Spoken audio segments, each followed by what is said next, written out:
सुप्रभात बच्चों, आशा करती हूँ आप सभी घर पर सुरक्षित होंगे। मैं आपकी हिंदी अध्यापिका ममता खुराना आज आप सबके समक्ष हिंदी व्याकरण का अध्याय अलंकार प्रस्तुत करने जा रही हूँ। अलंकार बच्चों, अलंकार दो शब्दों को मिलाकर बना है, अलम प्लस कार। अलम का अर्थ है अलंकृत, कार का अर्थ है करना। अलंकृत करना अर्थात सुशोभित करना। अलंकार का क्या अर्थ होता है? अलंकार का अर्थ है आभूषण या गहना। जिस प्रकार कोई व्यक्ति अपने आप को सुंदर दिखाने के लिए, आकर्षक बनाने के लिए आभूषणों और गहनों का प्रयोग करते हैं, उसी प्रकार हमारे कवि भी अपनी कविताओं को सुंदर बनाने के लिए, आकर्षक बनाने के लिए अलंकारों का प्रयोग करते हैं। अलंकार किसे कहते हैं? अलंकार की परिभाषा क्या है? तो बच्चों, जहाँ काव्य में जिन तत्वों के कारण सौंदर्य उत्पन्न हो वो तत्व अलंकार कहलाते हैं। जहाँ काव्य में जिन तत्वों के कारण सौंदर्य उत्पन्न हो वे तत्व क्या कहलाते हैं? अलंकार। अलंकार के दो भेद होते हैं, पहला है शब्दालंकार और दूसरा है अर्थालंकार। बच्चों, कौन से दो भेद होते हैं? पहला शब्दालंकार और दूसरा अर्थालंकार।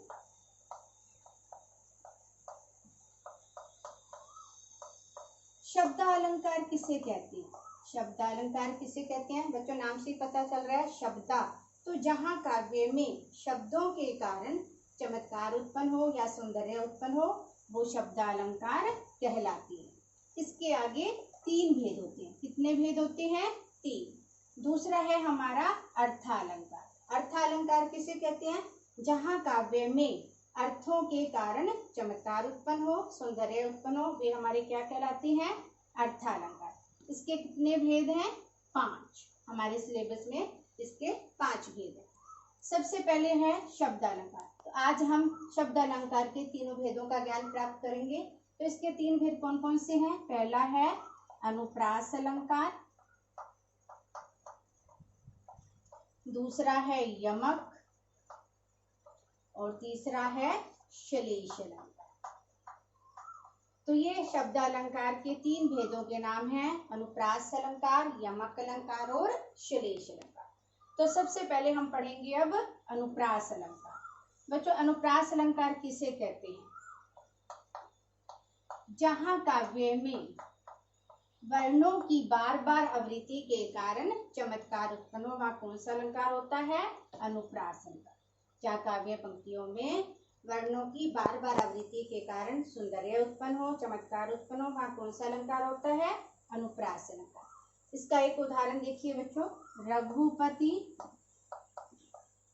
राघव, राजा, राम।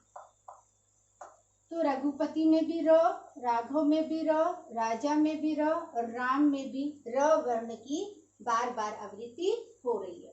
तो इस र की बार बार आवृत्ति होने के कारण यहाँ पे कौन सा अलंकार है? अनुप्रास अलंकार।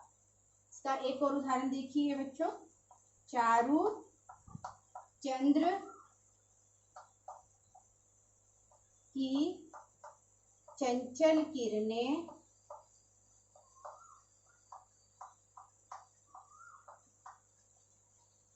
खेल रही हैं जल थल में। तो चारु में भी च, चंद्र में च, चंचल में च और नीचे वाली पंक्ति में ज के साथ जो है ल और थल में ल। तो च और ल की बार बार आवृत्ति हो रही है, तो इसलिए यहाँ पे कौन सा अलंकार है? अनुप्रास अलंकार। तो जहाँ काव्य पंक्तियों में वर्णों की बार बार आवृत्ति हो तो वहां पे कौन सा अलंकार होता है? अनुप्रास अलंकार। दूसरा भेद है हमारा यमक अलंकार। बच्चों, यमक अलंकार किसे कहते हैं? जहाँ काव्य पंक्तियों में एक ही शब्द कई बार प्रयुक्त हो और हर बार उसका भिन्न भिन्न अर्थ निकले तो वहां कौन सा अलंकार होता है? यमक अलंकार। कि जहाँ काव्य पंक्तियों में एक ही शब्द भिन्न भिन्न बार प्रयुक्त हो और हर बार उसका अर्थ भी भिन्न भिन्न हो तो वहां पे कौन सा अलंकार होता है? यमक अलंकार। उदाहरण देखिए, काली घटा का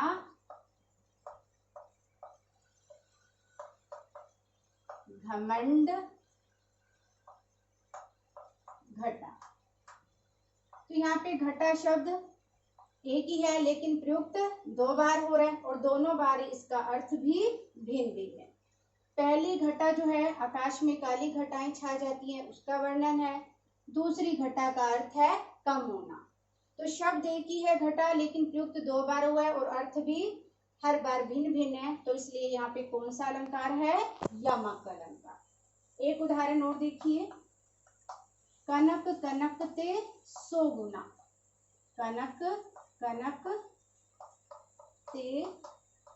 सो गुना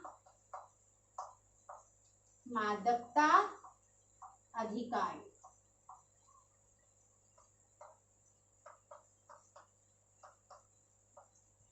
तो बच्चों यहाँ पे भी कनक कनक एक ही शब्द है लेकिन प्रयुक्त दो बार हो रहा है और दोनों बार उसके अर्थ भिन्न भिन्न है। एक कनक का अर्थ होता है सोना और एक कनक का अर्थ होता है अनाज। एक कनक का अर्थ है सोना और एक कनक का अर्थ है अनाज। शब्द एक ही है लेकिन अर्थ भिन्न भिन्न होने के कारण यहाँ पे कौन सा अलंकार है? यमक अलंकार। है कि यदि मनुष्य के पास अधिक सोना हो तो भी वो बुरा जाता है और अधिक अनाज हो तो भी वो बुरा जाता है। इसके बाद बच्चों हम करेंगे तीसरा भेद, श्लेष। तो तीसरा जो है हमारा शब्द अलंकार का भेद है श्लेष अलंकार। श्लेष अलंकार किसे कहते हैं? काव्य पंक्तियों में जब एक शब्द एक ही बार प्रयुक्त हो और उसके कई अर्थ निकले, वहाँ कौन सा अलंकार होता है? श्लेष अलंकार। जहाँ काव्य पंक्तियों में शब्द एक ही प्रयुक्त हो लेकिन उसके अर्थ अनेक हो, तो वहाँ बच्चों कौन सा अलंकार होता है? श्लेष अलंकार। इसका एक उदाहरण देखिए, मधुबन की छाती को देखो,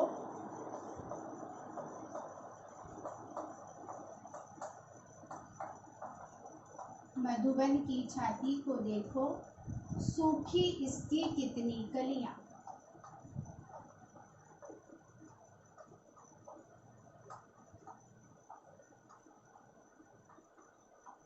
तो बच्चों यहाँ पे कलियां शब्द जो है एक ही बार प्रयुक्त हुआ है लेकिन इसके अर्थ दो हैं।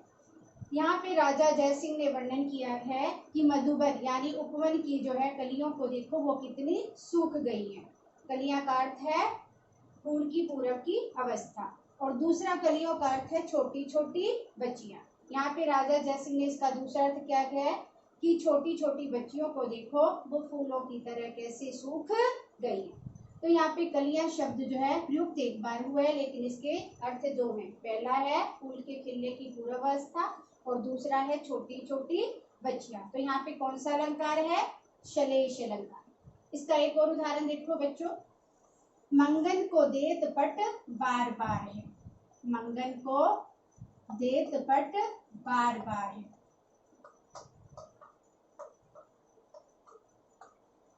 बच्चों यहाँ पे पट शब्द जो है एक ही बार प्रयुक्त हुआ है लेकिन इसका अर्थ जो है दो बार प्रयुक्त होता है। पट शब्द जो है एक बार प्रयुक्त हुआ है लेकिन इसके अर्थ दो हैं। पहला है पट का अर्थ है वस्त्र, दूसरा है दरवाजा कि मांगने वाले को बार बार वस्त्र देते हैं और दूसरा अर्थ है कि मांगने वाले को देखकर बार बार दरवाजा बंद कर देते हैं। तो पट शब्द एक ही बार प्रयुक्त हुआ है लेकिन अर्थ दो प्रयुक्त हो रहे हैं। तो यहाँ पे कौन सा अलंकार है? श्लेष अलंकार। श्लेष का अर्थ होता है बच्चों चिपकना, यानी एक शब्द से कई अर्थ का चिपकना। कई बार बच्चे यमक और श्लेष में धोखा खा जाते हैं। यमक की ध्यान रखनी है परिभाषा क्या है कि जहाँ काव्य पंक्तियों में एक ही शब्द कई बार प्रयुक्त हो और अर्थ भिन्न भिन्न, और श्लेष अलंकार में शब्द एक ही बार प्रयुक्त हो लेकिन उसके अर्थ अनेक हो। तो ये दोनों में अंतर का ध्यान रखना है। तो बच्चों आज हम यहीं तक पढ़ेंगे शब्द अलंकार के भेदों तक। अगले लेक्चर में हम पढ़ेंगे अर्थालंकार के भेद। इतने तक आप अपना जो है अभ्यास कीजिए इन अलंकारों का। धन्यवाद।